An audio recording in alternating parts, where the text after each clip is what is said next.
ఏదో కొద్దిమంది క్రైస్తవ సంఘాలు నిన్న నృత్యాలు చేసుకున్నారట. సంతోషం. డ్యాన్స్ చేసుకుంటానికి మరొక ఆపర్చునిటీ శ్రవణ్ కుమార్ గారి ద్వారా వచ్చింది. త్వరలో మళ్ళీ బిగ్గరగా ప్రభు అని కానీ ఖచ్చితంగా చెప్పగలిగింది. సైట్లో ఏ పని కోర్టు తీర్పు వచ్చే వరకు జరగదు. రామాలయ నిర్మాణం ఒకరోజు కూడా అనుకున్న షెడ్యూల్కి అవాంతరం జరగదు.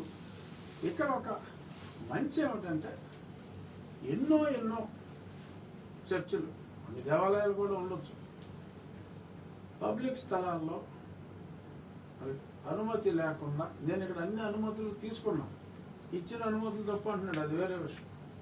అనుమతులు లేకుండా కట్టిన చర్చిలు కొల్లలు కొల్లలు ఈ 2 నెలలు, ఒకవేళ ఈ 2 నెలలు ఆలస్యమైనా కూడా సుప్రీంకోర్టులో ఈ 2 నెలల్లో ఖచ్చితంగా నా దృష్టి, నా సన్నిహితుల దృష్టి, ఎక్కడెక్కడ రోడ్డు ఆర్ పబ్లిక్ స్థలాలని కొంతమేరకు ప్రైవేటు స్థలం ఉండి బ్యాలెన్స్ అంతా పబ్లిక్ స్థలాల్లోకి తోసుకొచ్చిన చర్చిలు ఉన్నాయో, దేవాలయాలు ఉంటే మీరు చూసుకోండి, చర్చిల సంగతి నేను చూస్తాను, ఏం అనుమానం లేదు. ఖచ్చితంగా నేను చూస్తాను. ఇదొక యజ్ఞంగా ఖచ్చితంగా పెట్టుకుంటా. ఎందుకంటే ఆ ఇల్లుకి ఇల్లు ఎంత దూరం, ఈ ఇంటికి ఆ ఇల్లు అంతే దూరం. హిందూ దేవాలయం ఉన్న చోట పునర్నిర్మాణం చేసుకోకూడదా? ఎన్నిసార్లు వేసి ఎన్నిసార్లు ఇసికించేస్తారు. సహనానికైనా ఒక హద్దు ఉంటుంది, పరమత సహనానికైనా ఒక హద్దు ఉంటుంది. మీరు ఎంత కవ్వించినా మా హిందూ సోదరులకి ఆ పరమత సహనం అనేది అలాగే ఉంటుంది, సహనం అనేది కూడా అలాగే ఉంటుంది. బట్ ప్రతిరోజు పరీక్ష అంటే మరి కొంత అసహనం వచ్చే పరిస్థితి రావచ్చు. సో కాబట్టి సాధ్యమైనంత వరకు మరి పరిధి దాటకుండా ఉంటే మా హిందూ సోదరులందరూ కూడా పరిధిలోనే ఉంటారు. ఇక ఈ మధ్యన మరీ ఎక్కువైంది. తెలుగుదేశం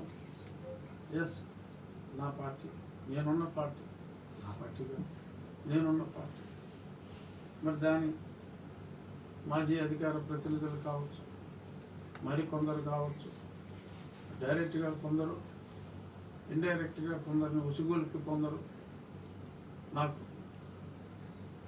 చావు తప్పదు అనే కత్తిల బొమ్మలతో కొందరి అనుచరులు ఇలా రకరకాలుగా కొన్ని క్రైస్తవ సంఘ ప్రతినిధులు చంపేస్తామని ఇలా రకరకాలుగా బెదిరిస్తున్నారు.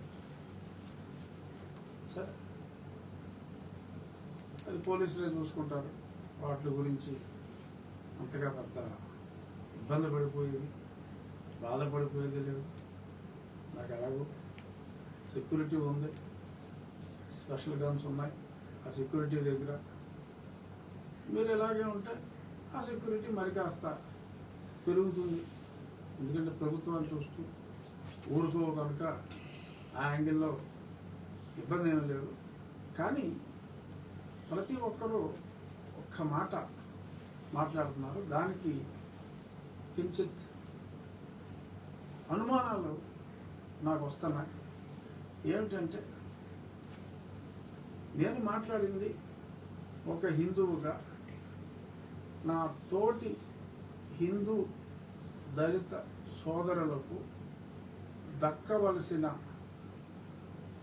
లబ్ధి రిజర్వేషన్ల ద్వారా అది అర్హత లేని వాడికి, అంటే రాజ్యాంగం ప్రకారం అర్హత లేని వాడికి, ఎందుకంటే మతం మారితే ఆ రిజర్వేషన్లకి అర్హత ఉండదు అని రాజ్యాంగంలో చెప్పారు. రాజ్యాంగంలో ఉన్నదే మన సుప్రీంకోర్టు కూడా అదే చెప్పింది. ఎప్పటి నుంచో నేను అదే చెప్తున్నాను. బట్ సుప్రీంకోర్టు తీర్పు గురించి మాట్లాడటమే నేరం అన్నట్టు, రాజ్యాంగాన్ని ఫాలో అవటమే నేరం అన్నట్టు మరి కొద్దిమంది మాట్లాడుతున్నారు. నా తోటి హిందూ దళిత సోదరులకు న్యాయం కోసం నేను మాట్లాడటం నేరం అన్నట్టుగా మాట్లాడుతున్నారు. మాట్లాడుతూ క్రైస్తవుల ఓట్లు అక్కర్లేదా చెప్పండి. చంద్రబాబు గారు చూడండి, మీరు ఆయన మీద యాక్షన్ తీసుకోండి. లోకేష్ గారు మీరు ఆయన మీద యాక్షన్ తీసుకోండి అని ఎంతోమంది మీడియాలో మాట్లాడుతున్నారు. సంబంధం లేని వాళ్ళు మాట్లాడుతున్నారు. మాజీ కమ్యూనిస్టులు ఇప్పుడు కొన్ని ఛానల్స్లో జర్నలిస్టులుగా మారి వాళ్ళు కూడా నోటుకు వచ్చినట్టు మాట్లాడుతున్నారు. సరే, నీలి ఛానల్స్ జగన్మోహన్ రెడ్డి దగ్గర సొమ్ములు తీసుకుని ఆ ఇంగిలి మెతుకులకి ఆశపడే కొన్ని ది న్యూస్ లాంటి ఛానల్స్ ఏదో జరిగితే దానికి ఏదో టైటిల్స్ పెట్టి ఏదో వాగుతూ ఉంటాడు. అడవడం మనం మీరు కూడా మాట్లాడారు. ఆ టైటిల్కి జరిగేది ఆడాడు. ఆ టైటిల్కి దానికి అసలు సంబంధం ఉండదు, ఏదేదో మాట్లాడుతూ ఉంటాడు. సరే, కొన్ని బ్లూ ఛానల్స్ ఉన్నాయి. సరే, that's all right. Any publicity is good publicity. దాని గురించి నేను పెద్దగా బాధపడేది లేదు. కానీ అందరూ మాట్లాడేది ఏంటంటే క్రైస్తవుల ఓట్లు మీకు అక్కర్లేదా, దళిత క్రైస్తవుల ఓట్లు మీకు అక్కర్లేదా చెప్పండి. కమాన్ చెప్పండి. చంద్రబాబు గారు ఏమంటున్నారు అని అడుగుతున్నారు. అవునా కదా, అడుగుతున్నారు కదా. నాకు అసలు ఒకసారి అనుమానం వస్తుంది. ఏంట్రా బాబు, హిందువులందరికీ ఓటు గిరి తీసేసారా ఏంటి? వాళ్ళు లేవా ఓట్లు? సుమారు 80% ఉన్నాం కదా. సుమారు 20% ఓట్లు అక్కర్లేదా అసలు? కబర్దార్, ఖడేరావు అని ఇలా వేధించేస్తున్నారేంటి?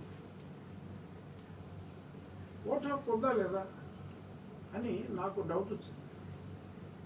ఏంటి హిందువులకి ఈ హిందూ దేశంలో ఓటు హక్కు తీసేశారా? ఓన్లీ క్రైస్తవులకి ఓటు హక్కు ఉందా అన్న కించిత్ అనుమానం కూడా వచ్చే విధంగా వాళ్ళ స్టేట్మెంట్లన్నీ ఉంటే నేను వెరిఫై చేశాను. అసలు నాకు ఓటు ఉందా, హిందువులు ఓట్లు ఉన్నాయంటే హిందువుల ఓట్లన్నీ అలాగే ఉన్నాయి. హిందువులు ఎవరికి ఓటు హక్కు పోలా. కాకపోతే హిందువులకి పరమత సహనం ఎక్కువ, క్రైస్తవులకి అసలు లేదు. ఓకే,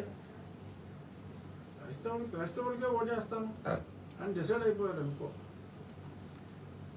హిందువులకి ఓటేస్తారు అని అనుకోవాల్సి వస్తుంది. సో హిందువులకు కూడా ఓటు హక్కు ఉందని వాళ్ళు ఎవరికైతే మా క్రైస్తవుల ఓట్లు అక్కర్లేదా, కమాన్ టెల్ మీ అని ఎవరికైతే వార్నింగ్ ఇస్తున్నారో, రాజ్యాంగం ప్రకారం హిందువులకి, దళిత హిందువులకి దక్కవలసిన ఆ బెనిఫిట్స్ దక్కడం కోసం, అంటే హిందువుల హక్కుల కోసం, దళిత క్రైస్తవుల హక్కుల కోసం వారు పోరాడుతున్నారమ్మా. హిందువుల హక్కుల కోసం నేను అడుగుతున్నా. అంటే రాజ్యాంగంలో ఉంది కాబట్టి, వారంటే నాకు ఎగెన్స్ట్ కాదు, ఉంది కాబట్టి అడుగుతున్నా. మరి వీరి తరపున మరి నేను అడిగితే బాగుంటుందా? ఈ 80% ఓట్లు మీకు అక్కర్లేదా చంద్రబాబు గారు, లోకేష్ గారు అని వాళ్ళు అడుగుతున్నట్టు నేను అడిగితే బాగుంటుందా? 20 కావాలనుకున్నాడు, 80 కావాలిగా. 20 చిన్న నెంబర్ కదమ్మా, 80తో కంపేర్ చేస్తే. ఆ 80కే ఓడిపోయేవాళ్ళు 80 కొనకరా. ఆ లాజిక్ ఎందుకు మిస్ అవుతున్నారో నాకు అర్థం కావట్లా. వాడండి, కామెంట్ చేసేవాళ్ళు, బెదిరించేవాళ్ళు వాడండి. నేను బెదిరించలేక పద్ధతి కాదు అది. ఎవరైనా ఓటు ఎందుకు వేస్తారు? మీరు మతం చూసే ఓటు వేయచ్చు, కానీ అలా ఉండదు. హిందువులు కేవలం మతం చూసే ఓటు వేయరు. మీరు అనుకుంటున్నారు కొంతమంది చాదస్తపు క్రైస్తవులు మీరు చంపుతాము అని మాట్లాడేవాళ్ళు. అందరూ కూడా అలా ఉండరు. దళిత క్రైస్తవులు కూడా స్పష్టంగానే ఆలోచిస్తారు. అందరూ మీకులాగా ఉండరు. సరే, రోడ్డు ఎక్కిన రోడ్డు ఎక్కుతున్నారు. హక్కుల కోసం పోరాడండి, తప్పులేదు. దళిత క్రైస్తవులకి కూడా క్రిస్టియానిటీలో కులాన్ని ప్రవేశపెట్టాలి అని క్రిస్టియానిటీ మీద పోరాడండి.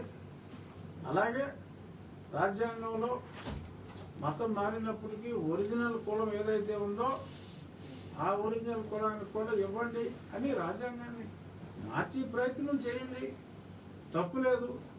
ఆ దిశగా మీరు పోరాడండి. కానీ ఆ దిశగా మీరు పోరాడే క్రమంలో ఒంటరినైన నన్ను నాకు పడి చెప్తారేంటి? నాకు అర్థం కాదు. సుప్రీంకోర్టు తీర్పు నేను ఇచ్చానా? నేను పుట్టింది 62లో, 50లో వచ్చింది రాజ్యాంగంలో. 1950కి నాకు సంబంధం ఏంటి? సుప్రీంకోర్టు తీర్పుకి నాకు సంబంధం ఏంటి? నన్ను కొట్టుకు తిడతారేంటి వీళ్ళు? రాజ్యాంగం రాసింది అంబేద్కర్ గారు, ఆయన పూజిస్తారు. సుప్రీంకోర్టుని ఎవరూ మాట్లాడడానికి లేదు. అసలు అప్పుడు నేను పుట్టేయలేదు, కనీసం అటు పుట్టినప్పుడు ఇన్ఫ్లుయెన్స్ చేశాడు అనడానికి. అసలు నాకు సంబంధం లేని ఇష్యూలో ఒక రాజ్యాంగబద్ధ పదవిలో ఉండి దాన్ని నేను మాట్లాడా. ఏంటి? ఒక హిందువుగా దళిత హిందువుల హక్కులు పోతున్నాయి అని చెప్పి నేను మాట్లాడితే కత్తెలా పెట్టి మోటార్ సైకిల్ మీద కాలెట్టి ఒకటిస్తుంది. నిన్న ఆడేవాడు, రే నేనేం చేస్తాను, వాళ్ళతో చంపించేస్తా, వీళ్ళతో చంపించేస్తా, నేను ఇంకోటి పెట్టాను. అసలు ఈ చంపటాలేంటి, ఈ చంపించేటాలేంటి, నీకు ఓటు అక్కర్లేదా అని వార్నింగ్లు ఏంటి? అంటే ఒక రఘురామకృష్ణరాజు ఒక రాజ్యాంగంలోని ఒక అంశం గురించి మాట్లాడితే వాళ్ళందరూ తెలుగుదేశానికి ఓటు వేయటం మానేస్తారా? ఏంటి సంబంధం? నేను ఎక్కడ పోటీ చేస్తాను? ఓకే, అయితే ఎమ్మెల్యేకి లేకపోతే ఎంపీకి పోటీ చేస్తాను. ఎక్కడ పోటీ చేస్తానో నాకే తెలియదు. వచ్చేసారి ఎమ్మెల్యేకి చేస్తాను, ఎంపీకి చేస్తాను. ఎంపీకి చేస్తే ఎక్కడ చేస్తాను? ఏది ఆడవాళ్ళకి రిజర్వ్ అవుతుందో మనకు తెలియదు, ఎక్కడ చేస్తామో మనకు తెలియదు. కాబట్టి రిజర్వ్ సీట్లలో నేను పోటీ చేయలేను. రిజర్వ్ సీట్లలో క్రిస్టియన్లు పోటీ చేయలేరు. ఇదివరకు అట్లాగా పట్టుకుంటాము. దాని గురించే కొంతమంది కంగారు పడి ముందు నుంచి తిట్టేస్తున్నారు. అన్ని పార్టీల్లో ముందు నుంచి తిట్టేస్తున్నారు చాలామంది, మంత్రులతో సహా. సరే, దానికి మనం ఏం చేస్తాం? కానీ చట్టం ప్రతి వాడికి తెలిసిపోయింది. ఇప్పుడు ఎవడేస్తాడు మనకేం తెలుసు? ఇప్పుడు నీ పేరు జాకబ్ అనుకో, సరదాగా అనుకో. జాకబ్, నువ్వు రోజు చర్చికి వెళ్తావు. నువ్వు చర్చికి వెళ్తావని చెప్పి వీడికి తెలుసు, రేపు నామినేషన్ చేస్తావు. చేస్తే ఊరుకుంటాడేంటి? ఇదివరకు ఏమో పర్లేదేమో, నీకు అర్హత ఉందేమో అనుకునేవాళ్ళు. ఇప్పుడు అర్హత లేదని తెలిసిపోయింది కదా, ఊరుకుంటారేంటి వీళ్ళు? నువ్వు చర్చికి వెళ్ళిన ఫోటో, మీ తండ్రి జాన్ సమాధి ఫోటో, తల్లి మేరీ ఫోటో, ఏది సమాధి రాళ్ళు అన్నీ పెట్టేసి ఎంఆర్ఓకి ఇచ్చేస్తే గ్యాన్ చేస్తాడు కదా, కుదరదు కదా. సో ఆ ఇంటికి ఇల్లు అనుభవం, ఇంటికి ఆ ఇల్లు అంతే దూరం అని చెప్పి మళ్ళీ అదే మాట నేను ఎందుకు రిపీటెడ్గా చెప్తున్నానంటే, గెలవద్దు, గోకద్దు. సో చేత ఇల్లు గిల్లించుకోవద్దు. ఊహించుకోవద్దు. కలిసి ఉన్నాం, కో ఎగ్జిస్టెన్స్ ఉండాలి తప్ప అనుమతి గుడికే కావాలి, గుడికి అనుమతి లేకుండా కట్టటము నేరము, చర్చికి అనుమతి అడిగిన ఎడల పాపము. ఈ ఫిలాసఫీ మంచిది కాదు. ఓటు హక్కు క్రైస్తవులకి ఎలా కలదు, హిందువులకు కూడా ఓటు హక్కు కలదు.